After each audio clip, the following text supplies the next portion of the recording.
Welcome to English Never Give Up podcasts. Here's something that might sting a little. Millions of people spend years memorizing English grammar tables, filling out worksheets, and still freeze up the moment someone says, "How are you?" in real life. Today, we're talking about simple English for beginners, specifically what the A1 and A2 levels actually mean, why listening to simple English content like podcasts is one of the most effective tools out there, and what you can do starting today to actually hold a conversation. By the end of this episode, you'll understand how beginner English learning really works and have a clear path forward. I've got someone here who has really dug into this topic, so let's get into it. What's the first thing people get wrong about learning English at the beginner level? The biggest mistake is thinking that learning English means memorizing rules. It doesn't. Language acquisition, the real kind, the kind that lets you actually speak, happens through exposure and use, not through memorizing conjugation tables. Okay, so exposure and use. But before we get into the how, let's back up. What does it even mean to be an A1 or A2 English learner? Because I think a lot of people hear those labels and have no idea what they actually describe. Right, so those levels come from something called the CICFAR, the Common European Framework of Reference for Languages. It's basically the global standard for describing language ability. And A1 is the very beginning. We're talking about someone who can understand and use very familiar everyday expressions. Things like introducing yourself, asking where someone lives, saying what you want. So like, my name is Maria, I am from Brazil, I like coffee, that kind of thing? Exactly that. And A2 is the next step up. At that level, you can handle simple, routine tasks. You can talk about your family, your job, where you're from, basic shopping, asking for directions. It's still simple, but you're starting to communicate in real situations. And vocabulary-wise, what are we actually talking about? Like, how many words does someone at A1 or A2 actually need? So research on vocabulary size suggests that A1 learners need roughly 500 to 1,000 words to get by, and A2 learners need somewhere around 1,000 to 2,000 words to handle basic communication. That sounds like a lot, but when you think about it, the most common 1,000 words in English cover something like 85% of everyday conversation. Wait, 85%? That's actually kind of reassuring. It really is. And that's why simple English content, podcasts, videos, stories designed for beginners deliberately stays within those vocabulary ranges. It's not dumbed down. It's strategically targeted. I want to come back to that because I think the podcast format specifically is interesting. But first, there's this idea that children learn languages faster than adults. And I've always wondered if that's actually true or if it's one of those things people just repeat. It's more complicated than people think. Children do have advantages. They're not self-conscious about making mistakes, and they have enormous amounts of time for exposure. But adults actually have cognitive advantages too.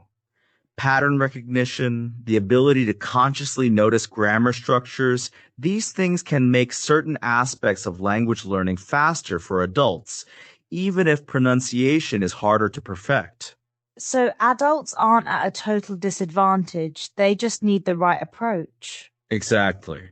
And the right approach for beginners is what researchers call comprehensible input. This idea was developed by a linguist named Stephen Krashen, and his input hypothesis basically says that we acquire language best when we understand messages that are just slightly above our current level. Not too easy, not too hard, just a little bit of a stretch. So it's like if you understand everything perfectly, you're not growing. But if you understand nothing, you're just lost. That's the sweet spot, yeah.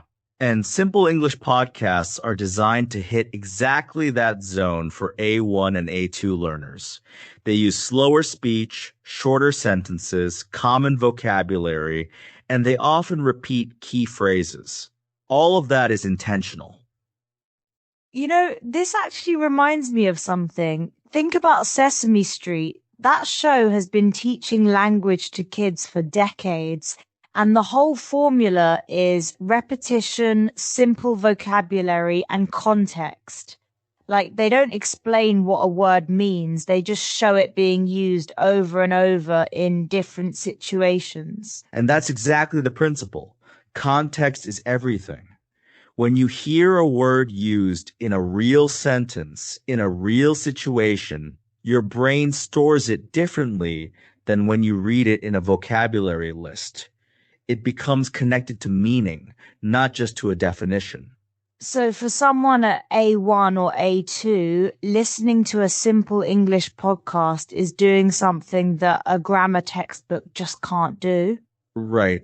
A textbook can tell you that I am going to the store is correct, but hearing it said naturally, in context, multiple times, that's what makes it stick. That's what makes it something you can actually produce when you need it. Okay, so let's talk about what this actually looks like in practice. If someone is at A1, absolute beginner, what should they be doing? Start with listening. A lot of listening. Find content that's made for your level, simple English podcasts, short videos with subtitles, basic dialogues. The goal at A1 is to get your ear used to the sounds and rhythms of English. You're building a foundation. And what about speaking? Because I feel like a lot of beginners are terrified to open their mouth. That fear is the biggest obstacle. And here's the thing. Making mistakes out loud is actually more valuable than getting things right silently.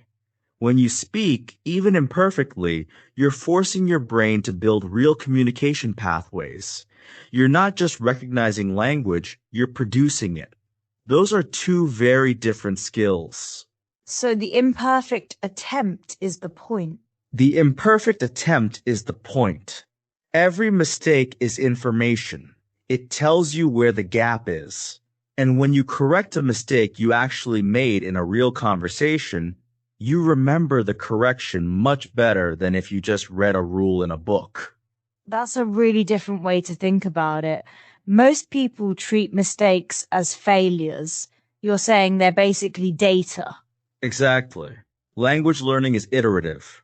You try, you get feedback, you adjust. That's the process. And Simple English podcasts support that process because they give you models. They show you what correct natural English sounds like at a level you can actually follow. Let's talk about the podcast format specifically, because I think there's something interesting here. Why is audio listening so powerful for language learning compared to, say, reading? A few reasons. First, spoken language is what you actually need to communicate. Reading is a separate skill. Second, audio gives you pronunciation. You hear how words actually sound, not just how they're spelled. And English spelling is notoriously inconsistent, so that matters a lot. Oh, English spelling is a whole other conversation. Through, though, thought, tough, all spelled similarly, all pronounced completely differently. Ha, yes. That's a real challenge for beginners. And it's one reason why listening to spoken English is so important. You're learning the actual sounds of the language, not just the written symbols. So for someone who's commuting to work or cooking dinner, they can actually be learning English during that time by listening to a simple English podcast. Absolutely. And that's one of the underrated advantages of the podcast format. You can turn what would otherwise be dead time into learning time. You don't need to sit at a desk. You don't need a textbook. You just need your ears and content that's at the right level. That's a really practical point. Okay, I want to push back a little bit though, because some people would say, look, you need structure, you need grammar instruction, you can't just listen your way to fluency. What do you say to that? It's a fair point, and I don't think it's either or. Some explicit grammar instruction is useful, especially for adults who want to understand why something works the way it does. But the research consistently shows that grammar instruction alone doesn't produce fluency. You need massive exposure to real language use. Grammar gives you a map, but listening and speaking are the actual journey. I like that. Grammar is the map, but listening and speaking are the journey. And for A1 and A2 learners specifically, the priority should be building confidence and familiarity with the language, getting comfortable with basic patterns. Once you have that foundation, grammar instruction becomes much more useful because you have real examples to attach the rules to. Let's talk about what makes a good, simple English podcast for beginners. Because not all content is created equal, right? What should someone look for? A few things. First, the speech rate. It should be slower than natural conversation, but not so slow that it sounds robotic. Second, vocabulary. It should stick to common, everyday words. Third, topics. They should be familiar and relevant. Things like daily routines, food, weather, family. Topics where you already have context from your own life. Because if you already know what the topic is about, you can use that context to figure out words you don't know yet. Exactly. That's comprehensible input in action. Your brain is using everything it knows, the topic, the context, the words it does recognize, to figure out the words it doesn't. That's how language acquisition actually works. It's almost like your brain is constantly doing detective work. That's a great way to put it. And the more you listen, the better your brain gets at that detective work. The patterns become familiar, the common words become automatic, and then you start to notice new words more easily because everything else is already known. Okay, so we've talked about listening and speaking. What about reading and writing? Where do those fit in for A1 and A2 learners? They're important, but I'd say they're secondary at the very beginning.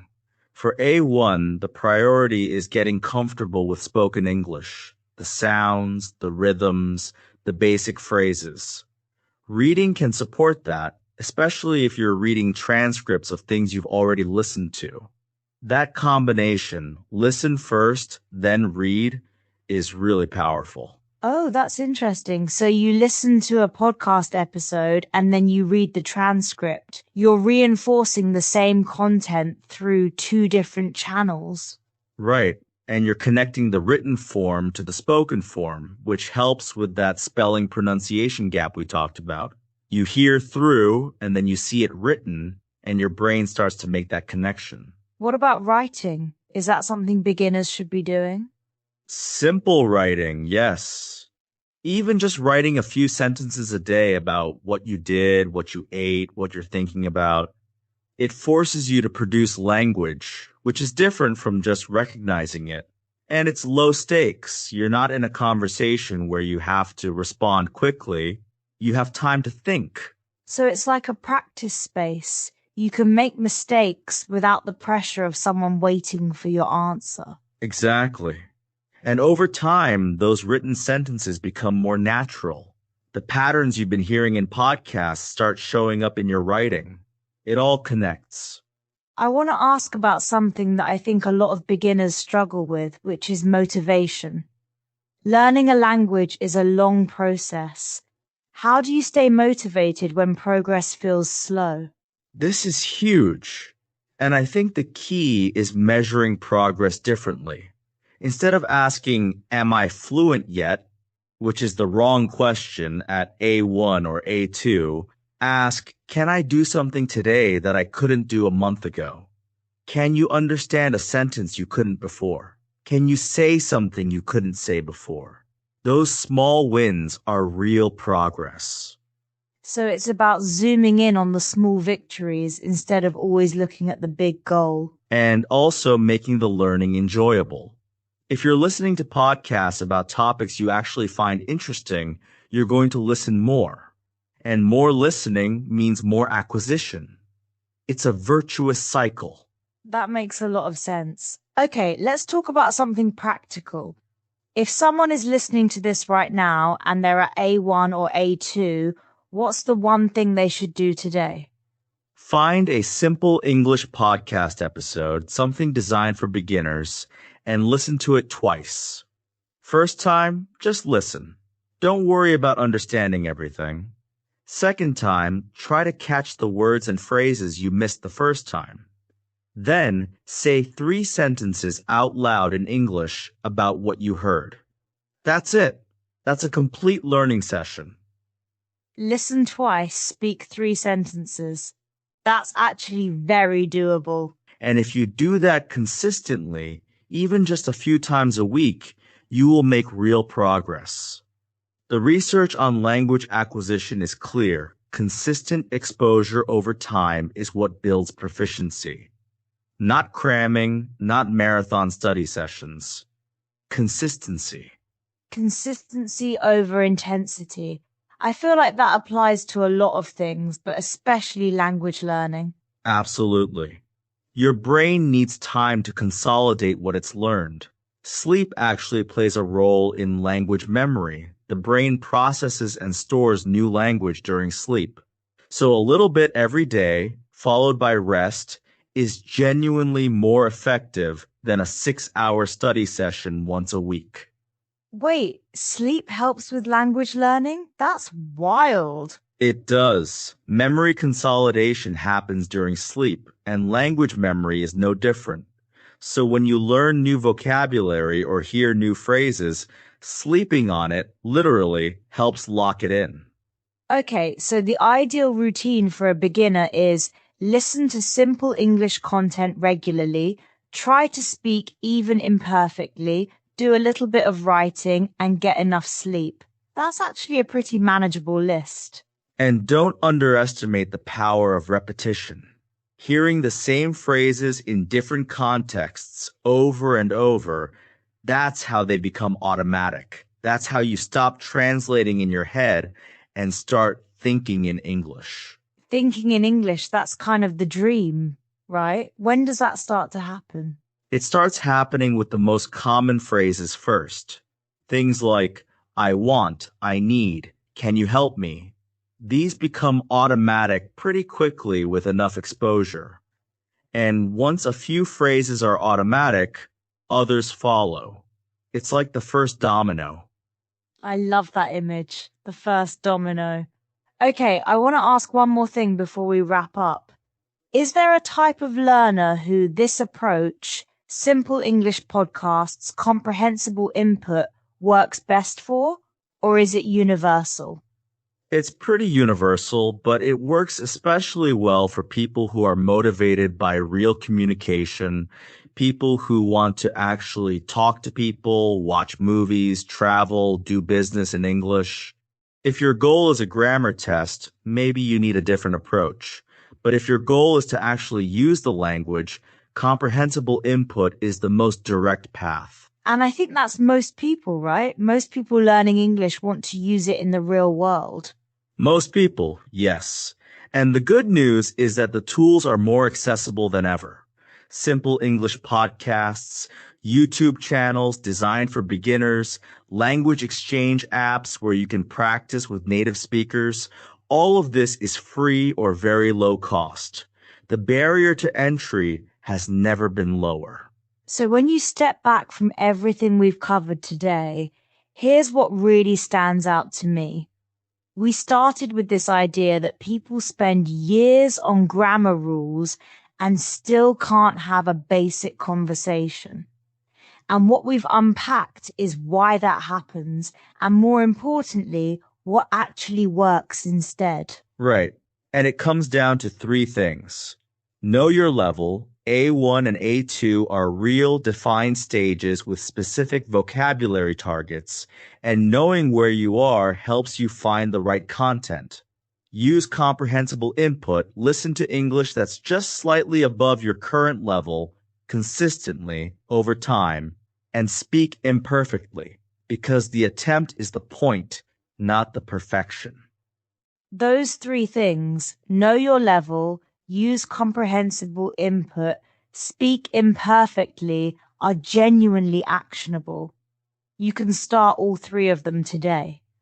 And the research backs all of it up. Krashen's input hypothesis, vocabulary acquisition studies, memory consolidation research, it all points in the same direction. Exposure, use, and consistency. That's the formula. Here's what I want to leave you with.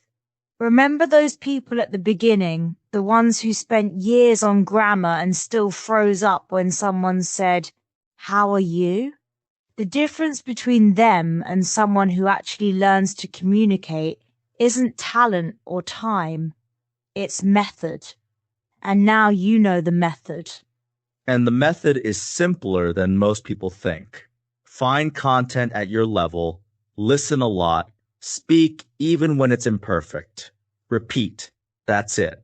So here's your challenge. Find one simple English podcast episode today, listen to it twice, and then say 3 sentences out loud about what you heard in English.